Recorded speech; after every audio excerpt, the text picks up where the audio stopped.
Good evening, everyone, and welcome to Very Unusual Stories. I'm Chris Christian, and tonight I'm hosting from the Magic Castle in Hollywood, California. Now, we had a great response to our first show, so once again, I bring you stories with one thing in common: the unusual.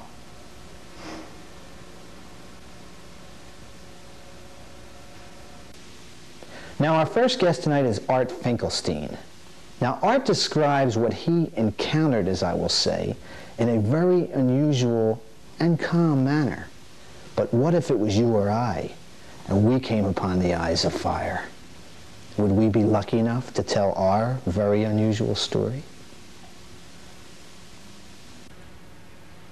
I was a bank courier in upstate New York in the Catskill Mountains, second biggest range of mountains in New York State.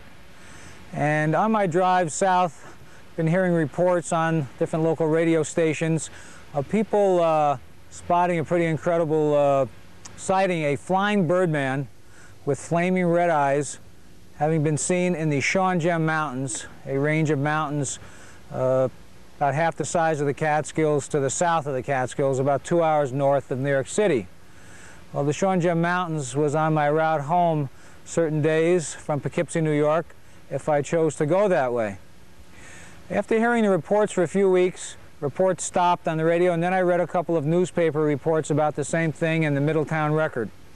A few weeks later passed by and again forgot about the occurrence, and was driving back from Poughkeepsie in early May, and about 10:30, 11 at night decided I want to cut some miles off the trip, and I would go through the Sean Gem Mountains on Highway 4455. Very deserted, picturesque, beautiful area of New York State.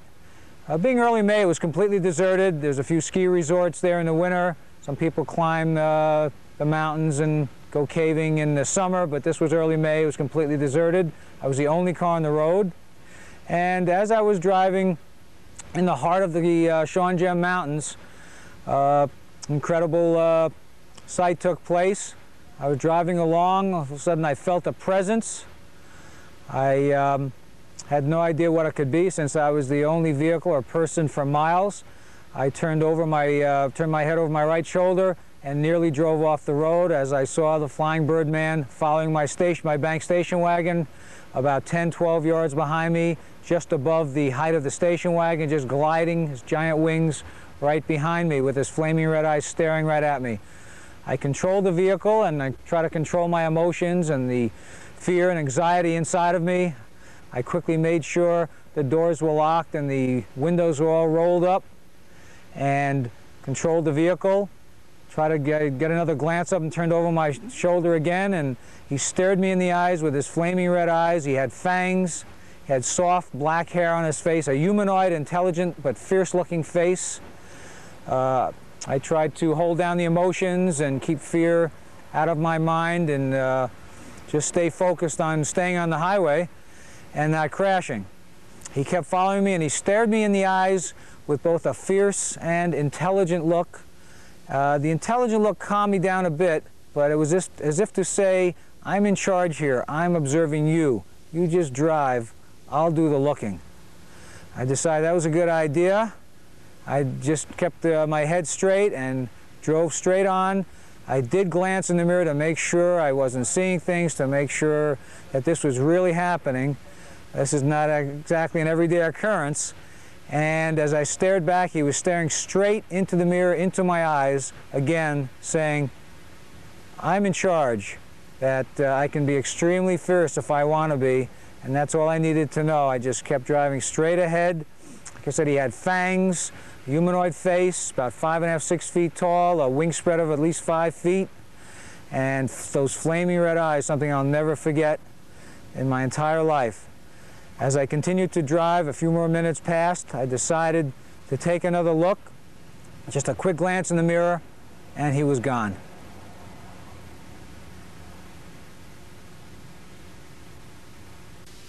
Now our next guest tonight is Bob. Now you yourself probably know a lot of people named Bob, but for Peter Smith, Bob is an unusual friend with a very unusual story.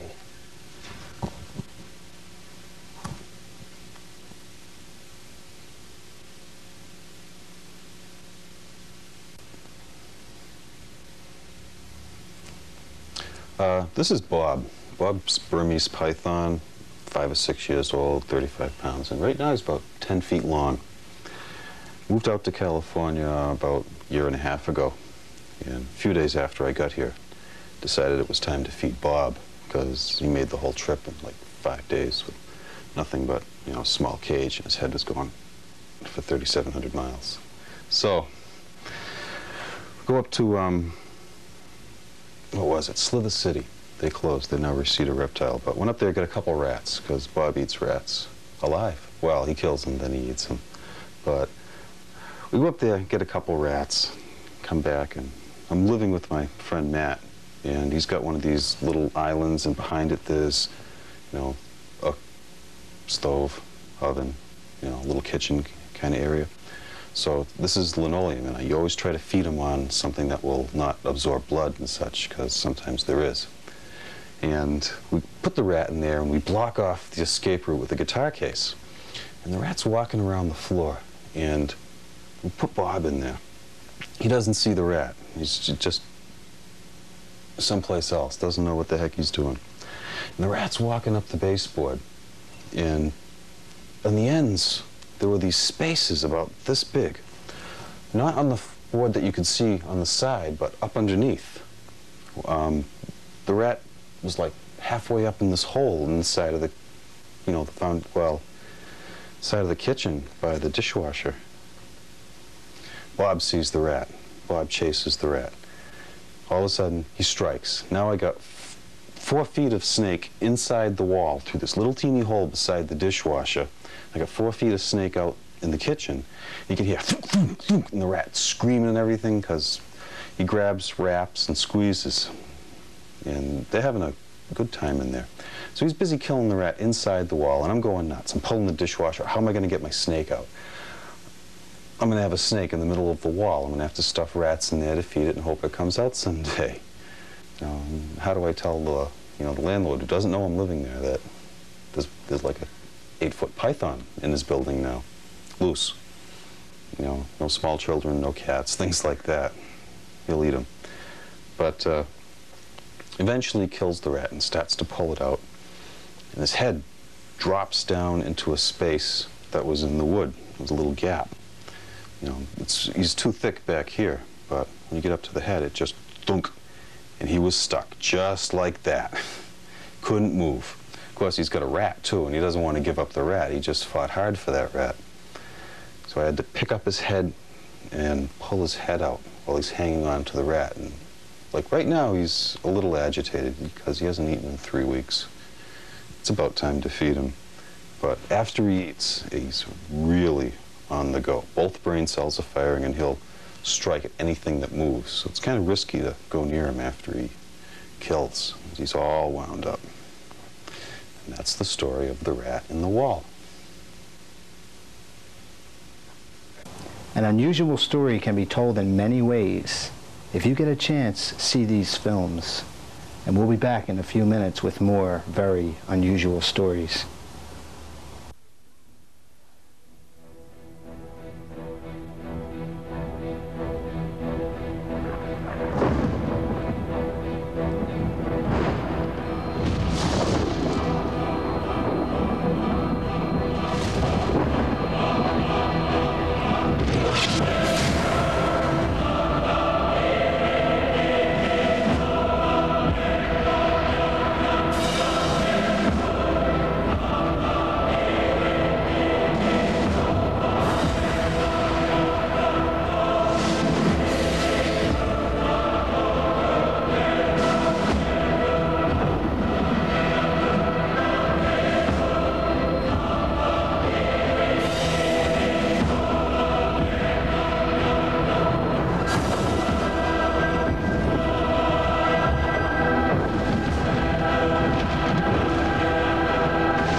Fate on Chinatown. Jack Nicholson. Which is at least. Cher. What else has Cher been in? Beavis and Butthead. That's the movie game. No other Cher? Okay, what about another Jack Nicholson? I know.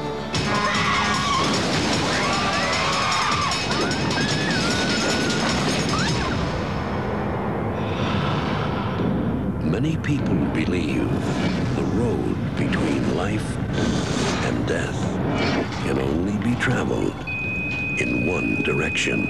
No beat, no alpha, no beta. Deader than Elvis. Let's bring him back. Clear! Hatch Harrison has journeyed to the other side. You never revived anyone after 120 minutes. Records are made to be broken. Clear! And returned. All right. Now, was I supposed to turn into the skid? God's given you a second chance at life. I wondered what it was like to be on the other side. If there's anything wrong with you, it's not physical. So what was it? An acid flashback? Yeah, trippy. Well, after what you've been through, I'd be surprised if you weren't having nightmares. He's never had nightmares like this before. 18-year-old Wendy Stone is still missing after 72 hours. This girl isn't missing. She's dead. Next time you have one of these gut feelings, I suggest you try Alka-Seltzer. Why am I having these visions? You cross crossed over. You brought something back with you. Something very powerful. When I'm in it, it feels like I'm doing it. What's happening, Hatch? Could my situation be beyond? You mean, could it be more spiritual in nature? He knows you watch him. How do you know these things? We're connected somehow. He sees through me. He's completely paranoid. Now he's convinced he's psychically connected to somebody. Regina! Someone close to you is in danger. Do you have a daughter? Your weakness would bring about her death. My weakness? Never. I'm the one who's gonna stop this guy. No, he's trying to kill Regina! He's here. Regina! Tell me what I should do. Tell me. Believe me. From the chilling bestseller, Hideaway.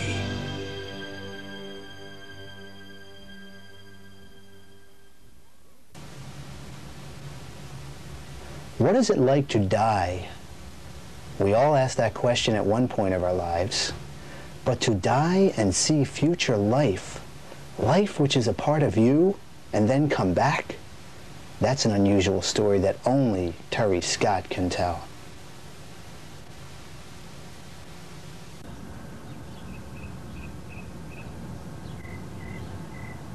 In 1965, I had a very unusual experience. I went to the hospital for minor surgery. It was just a simple shoulder separation, no major organs involved or anything like that. But while I was in the hospital, one of the nurses gave me a painkiller medication that worked in concert with the anesthesia, as I found out 10 years later from a doctor, and it stopped my heart.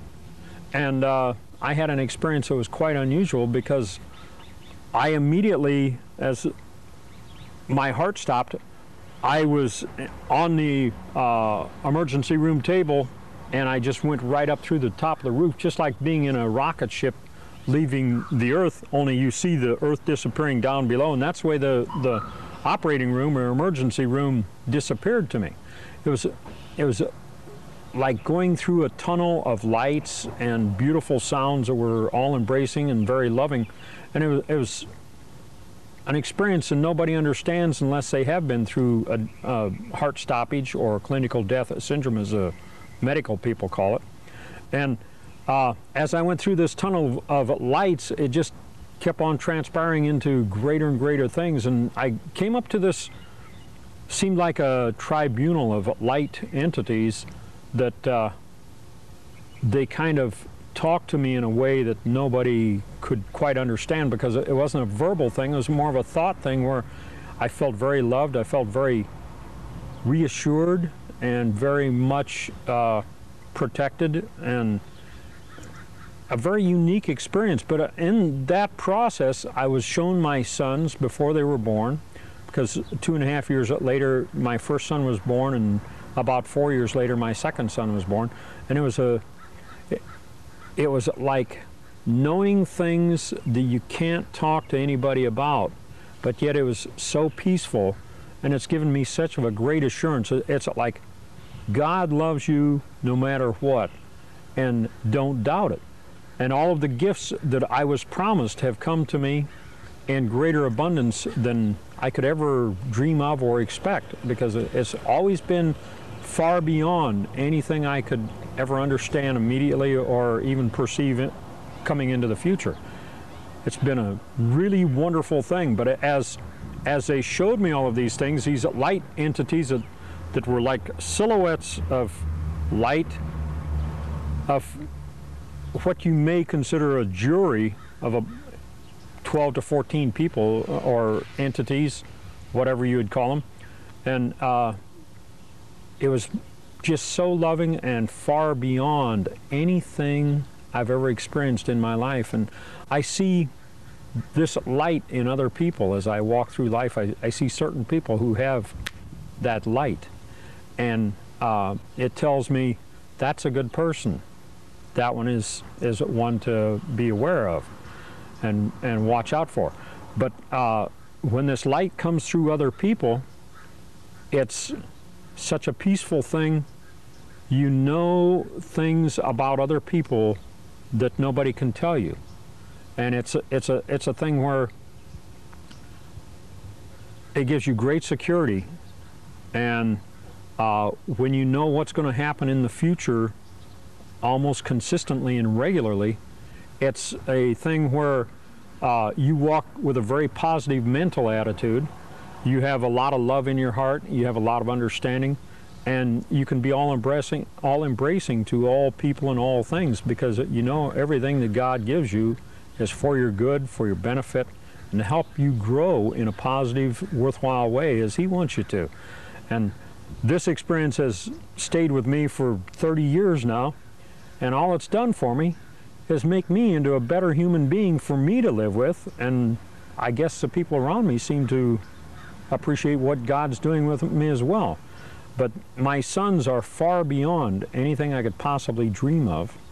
One of them is a medical technician. The other one is out of the Air Force and now going into the Army for a second term, and it's just a fabulous thing, and life just gets better.